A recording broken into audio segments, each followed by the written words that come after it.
Hello students, in today's lecture of CA, we'll discuss the part that we have left yesterday. So in yesterday's lecture, we were discussing about input-output program and interrupts. So we are going to proceed after that only, right? So we have discussed what is program input-output and we have also discussed what is interrupt-driven input-output. So see, both the technique that we have discussed yesterday, the action, they have one drawbacks, right? Both the form have one drawback. What that drawback is all about? See, in input output transfer, the data rate, the rate is limited by the speed. The speed with which the transfer take place is very limited. The processor can test and service a device. So what I'm trying to say you that the processor has to test and service the device, and the rate of it, or you can say the speed, is very limited. So it is one of the drawback of using these technique, right? And the second drawback, when we are talking about the second drawback, the processor is tied up in managing an input output transfer. See, processor is bound to manage the input output transfer that is actually taking place. So a number of instructions must be executed for each input output transfer. So this is again a drawback, that the processor have to execute instruction for each input output transfer. Because why it is compulsory? It is compulsory because processor has to manage input output transfer, and for which we have to execute an instruction for each input output transfer. So these are the two drawbacks of using interrupts and what was the first, program input output technique, right? Now after that we are going to discuss DMA. Now what is DMA? See, DMA stands for direct memory access. Now you will say, ma'am, what is direct memory access? See, in direct memory access, what happens, we actually remove the CPU. The CPU is being removed from the process in case of direct memory access. So the data transfer between the fast storage device, we have certain fast storage devices, media such as magnetic disk, magnet unit, is limited by the CPU. So what they are saying, if we involve the CPU, what happens, we have certain fast storage media in which the storage can take place very speedily, very fastly. But due to central processing unit, the speed of these fast storages, that is magnetic disk and memory unit, is limited. So what could be solution of enhancing the speed? The solution is that we remove the CPU from this process.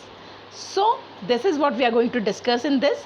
Thus we can allow the peripheral. So what exactly we are doing in case of direct memory access, we are actually allowing all the peripheral devices to directly communicate with each other using the memory bus and removing the intervention of CPU.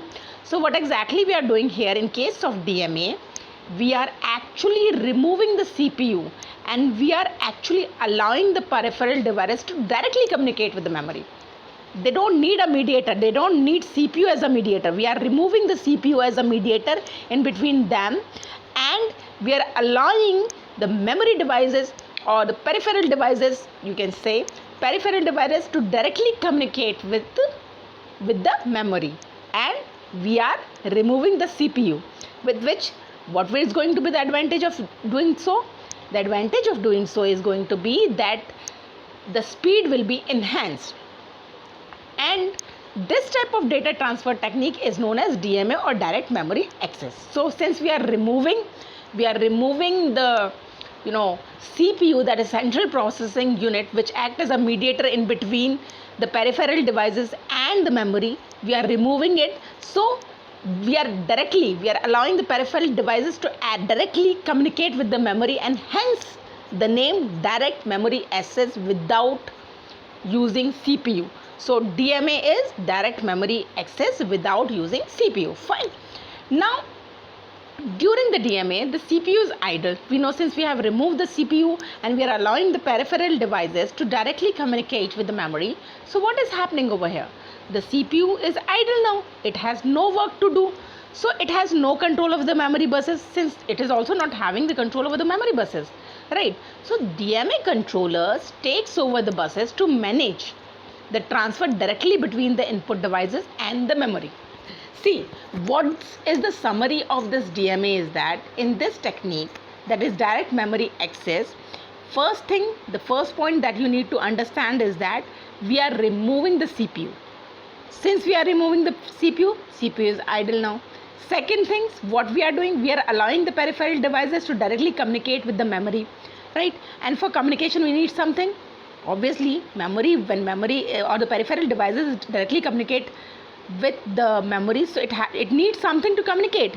So what we are using to communicate? We are using memory buses. Now, since CPU is not there, so we need to manage these memory buses also. So who is going to manage these memory buses? We are using DMAC, that is DMAC, or direct memory access controller, right? So these points are clear. So in DMA, 5 points are there that you need to understand. First, what is DMA? DMA stands for direct memory access. Second, in case of DMA, we remove the CPU, right?